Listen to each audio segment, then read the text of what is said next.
آپ کو اگر ہماری ویڈیو پسند آئے تو ویڈیو کو لائک کرنا مت بھولیں اور ہماری مزید ویڈیوز حاصل کرنے کے لیے چینل ضرور سبسکرائب کریں اور ساتھ ہی ساتھ بیل بٹن پر بھی ضرور کلک کریں تاکہ ہماری ہر روز نئی آنے والی ویڈیوز کا نوٹیفیکیشن آپ تک پہنچ سکے۔ لاہور میانی قبرستان کے گورکن ایک عجیب واقعہ بیان کرتے ہیں۔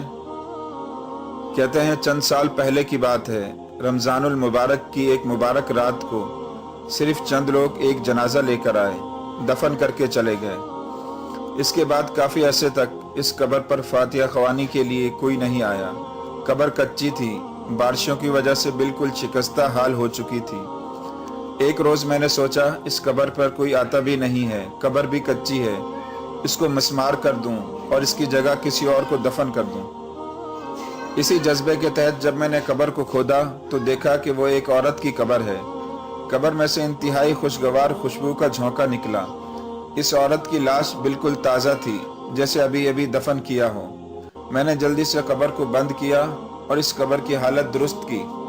اب بھی وہ قبر موجود ہے اور میں اکثر گزرتا ہوں اس قبر پر، فاتحہ خوانی کرتا ہوں اور پانی وغیرہ کا چھڑکاؤ کرتا رہتا ہوں۔ مزید بتانے لگے جب ہم پرانی قبروں کو کھودتے ہیں تو اس میں بڑی سخت بدبو آتی ہے، لیکن اس عورت کی قبر سے جو خوشبو آئی وہ خوشبو میرے دماغ میں کافی عرصے تک بسی رہی۔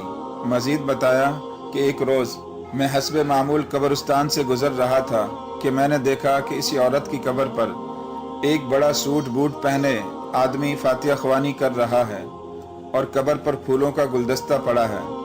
میں اس قبر کے پاس جا کر کھڑا ہو گیا۔ جب وہ آدمی فاتحہ خوانی سے فارغ ہوا تو میں نے اسے سلام کیا اور پوچھا، بھائی یہ کس کی قبر ہے؟ کیونکہ اس قبر پر کوئی نہیں آتا۔ آج میں نے پہلی مرتبہ کسی کو اس قبر پر فاتحہ خوانی کرتے ہوئے دیکھا ہے۔ اس آدمی نے جواب دیا کہ یہ میری بیوی کی قبر ہے۔ چونکہ میں پاکستان سے باہر ہوتا ہوں اس وجہ سے اس قبر پر نہیں آ سکتا۔ آج کل میں یہاں آیا ہوا ہوں تو فاتحہ خوانی کے لیے آ گیا۔ میں نے اس کو ساری بات بتائی اور پوچھا اس نے کون سا ایسا عمل کیا تھا جس کی وجہ سے اس کا کفن بھی میلا نہیں ہوا اور قبر نور اور خوشبو سے بھری ہوئی ہے۔ اس آدمی نے جب یہ بات سنی تو زار و قطار رونا شروع کر دیا۔ اس نے جو کہانی سنائی اس کے مطابق جوانی میں تعلیم حاصل کرنے یورپ چلا گیا، تعلیم مکمل کی اور ملازمت کر لی۔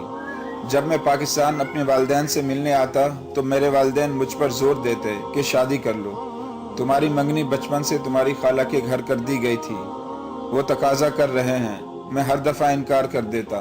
ایک دفعہ جب میں یورپ سے پاکستان آیا تو والدین نے کہا کہ اس دفعہ تم نے شادی نہ کی تو ہمارا تمہارا کوئی واسطہ نہیں رہے گا۔ والدین نے مجھے اتنا مجبور کیا کہ مجھے شادی کرنا پڑی۔ میں والدین کو سمجھاتا رہا کہ کچھ مجبوریوں کی وجہ سے میں شادی نہیں کر سکتا، میری بہت بڑی مجبوری ہے، لیکن والدین نے میری شادی کر دی۔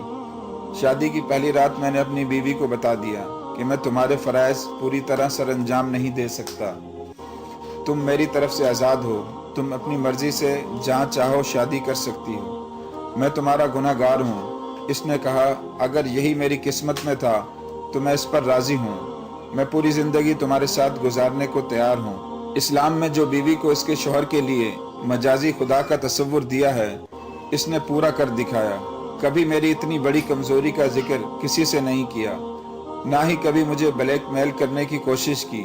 والدین جب اولاد کا ذکر کرتے تو ہم ڈاکٹروں کو پیسے دے کر غلط رپورٹ بنوا لیتے جس میں دونوں کو ٹھیک قرار دیا گیا ہوتا۔